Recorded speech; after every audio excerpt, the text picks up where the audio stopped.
How do you feel about Christopher Nolan's The Odyssey? Chances are slim that your reaction would be pure indifference, as ever since the announcement of this movie, online discussions have been raging about both the casting choices of the actors and also about the authenticity and historical accuracy of the actual historical setting where this myth takes place and also comes from, which is ancient Greece. Christopher Nolan gets accused of trying to target a new modern audience, and that's also kind of what he admits himself. I myself, I don't have anything new to add to these discussions, as every argument has already been had about this movie.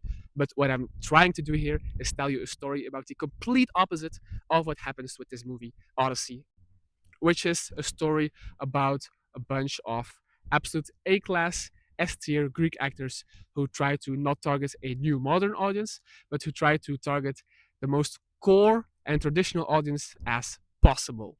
So, where the hell am I actually talking about? I'm talking about Alexander the Great's general called Ptolemy, who took control over Egypt after Alexander's death.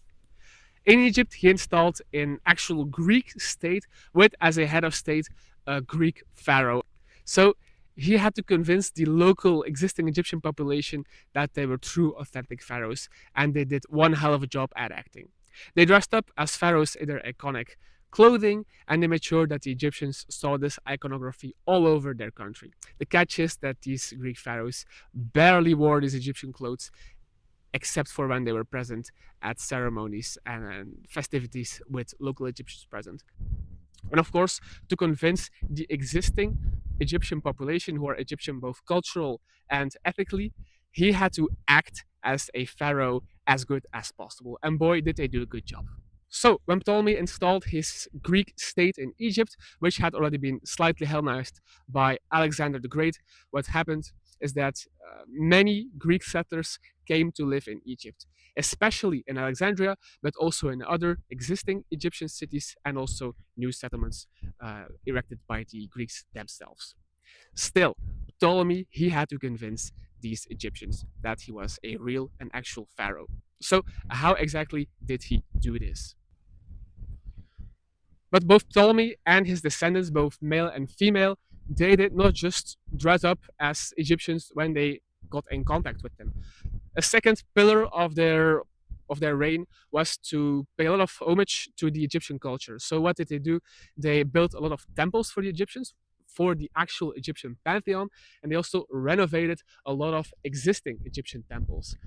Of course, they very often put themselves on these buildings, like in carvings and statues. And the remarkable thing is that in almost all of these temples in Egyptian style that were made for actual Egyptians, the clothing that they were presented with is Egyptian clothing. So they barely wore Egyptian clothing only on special occasions. Yet every monument that was erected in like the Egyptian cities, not the Greek Egyptian cities, they were presented as effectively Egyptian pharaohs, not Greek ones. Yet the dynasty knew that both the Egyptians and the Greeks had to be united somehow to make this new country or like dynasty last. They did this by creating a fusion deity or god that had both elements of the Egyptian pantheon and the Greek pantheon, which was called Serapim. I'm probably pronouncing it wrong, but the point is that this new deity absolutely flopped with the Egyptians, yet he did become popular with the Greeks, both living in Alexandria, the rest of Egypt, and even beyond the borders of the Ptolemaic Dynasty. So these Greek pharaohs, they got a lot of things right actually. They were able to present themselves successfully as pharaohs. They dressed as pharaohs. They paid homage to the Egyptian culture by building a lot of temples for them. They successfully honored their pantheon. They presented themselves as Egyptian gods. But there is one aspect where they absolutely blew it, which is language. These pharaohs, Greek pharaohs, they did not speak Egyptian at all. So the Ptolemaic dynasty, the most well-known member of this entire dynasty is actually the last one. She's called Cleopatra VII. You might know her, and she was the only member of the entire dynasty who actually bothered to learn Egyptian. Speaking of Egyptian gods, in the ancient Egyptian, both culture and history, the pharaoh was always seen as a living god.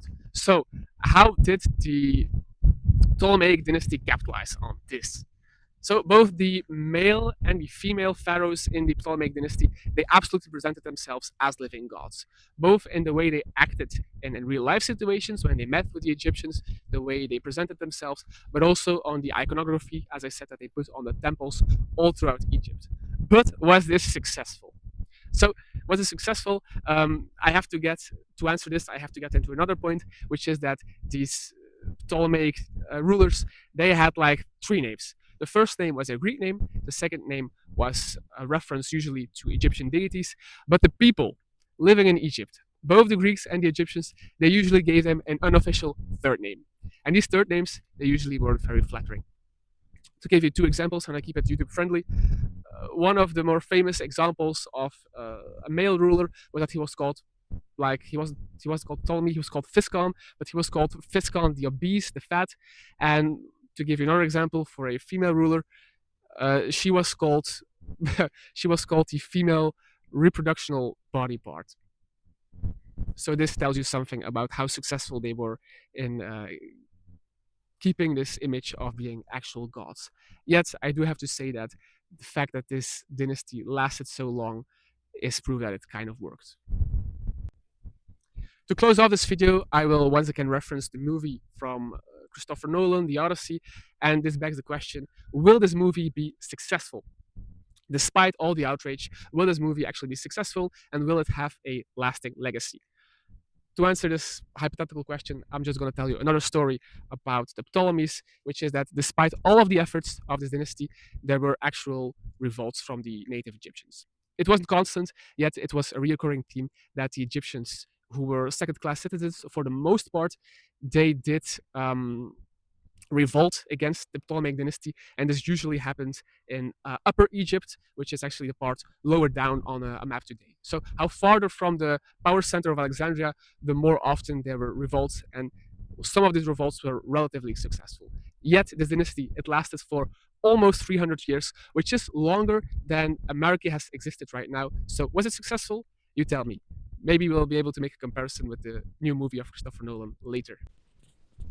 So how do I know all of this? Well, for the past months, I have been living in Egypt. Not physically, not at all, but mentally, as I've been doing a lot of research into this historical time period for my historical novel set in Ptolemaic Egypt. And so I'm not a professional historian, not at all. I'm just an absolute history nerd with some sick obsessions who did a lot of research, and so I'm trying to use some of that information for these videos. I've been your host, Alexander the Average, and you can help me level up to Alexander the Great by subscribing to my channel. Thank you, bye bye.